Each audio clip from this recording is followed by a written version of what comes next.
సాధారణంగా సినిమా విడుదలకు ముందే పాటలు సూపర్ హిట్ అవుతుంటాయి.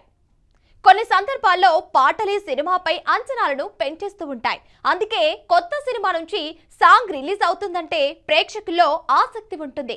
ఇప్పుడు కూడా ఓ క్రేజీ కాంబినేషన్ లో వస్తున్న సినిమా నుంచి మరో మెలోడీ ప్రేక్షకుల ముందుకు వచ్చింది. ఇందుకీ ఆ మెలోడీ ఏంటి? ఏ మూవీలోనిది? టాలీవుడ్ లో ఎలాంటి అంచనాలు లేకుండా వచ్చి సెన్సేషన్ క్రియేట్ చేసిన సినిమా బేబీ. ఈ మూవీ బ్లాక్ బస్టర్ హిట్ తో Anand Deverakonda, Vaishnavi Chaitanya overnight stardom సొంతం చేసుకున్నారు. వీరిద్దరి కెమిస్ట్రీకి తెలుగు ఆడియన్స్ ఫిదా అవడంతో ఈ జోడీకి ప్రత్యేకమైన ఫ్యాన్ బేస్ కూడా ఏర్పడింది. ఇప్పుడు మరోసారి ఆ యంగ్ అండ్ టాలెంటెడ్ జోడీ కలిసి నటిస్తున్న cinema epic first semester.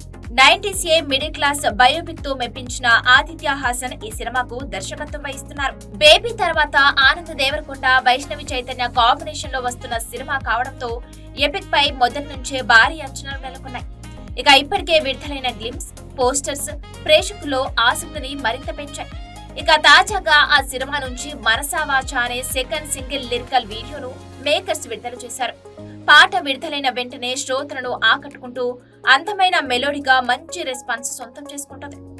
Simple గా ఉండే లిరిక్స్, మనసుకు హత్తుకునే ట్యూన్ ఈ పాటకు ప్రత్యేక ఆకర్షణగా నిలిచాయి.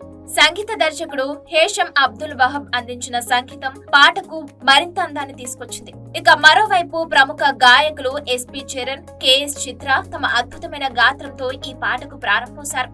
ముఖ్యంగా లలితమైన సాహిత్యంతో సాగే ఈ పాటలోని కొన్ని లైన్లు ప్రేమలోని భావోద్వేగాన్ని ఎంతో అందంగా ఆవిష్కరిస్తున్నాయి. కుశలమా అంటూ అడిగే అతడి కౌగిలింత, కుశలమే అంటూ పలికే ఆమెలోని చింత అనే లైన్లు పాటలోని ఎమోషన్ ను మరింతగా ఎలివేట్ చేస్తున్నాయి. ఇక లిరికల్ ప్రెజెంటేషన్, ఆనంద్ దేవరకొండ, వైష్ణవి చైతన్య మధ్య కెమిస్ట్రీ, పాట పిక్చరైజేషన్ అన్ని కూడా ఫ్రెష్ గా అనిపిస్తున్నాయి. ఇక దీంతో మనసా వాచా సాంగ్ ఎపిక్ సినిమాకు మరో ప్లస్ పాయింట్ గా నిలిచేలా కనిపిస్తుంది. ఇక సెప్టెంబర్ 11న ప్రపంచ వ్యాప్తంగా గ్రాండ్ గా థియేటర్లలో విడుదలకు సిద్ధమవుతున్న ఎపిక్ బేబీ తర్వాత ఈ జోడీకి మరోసారి ఎలాంటి సక్సెస్ అందిస్తుందో చూడాలి.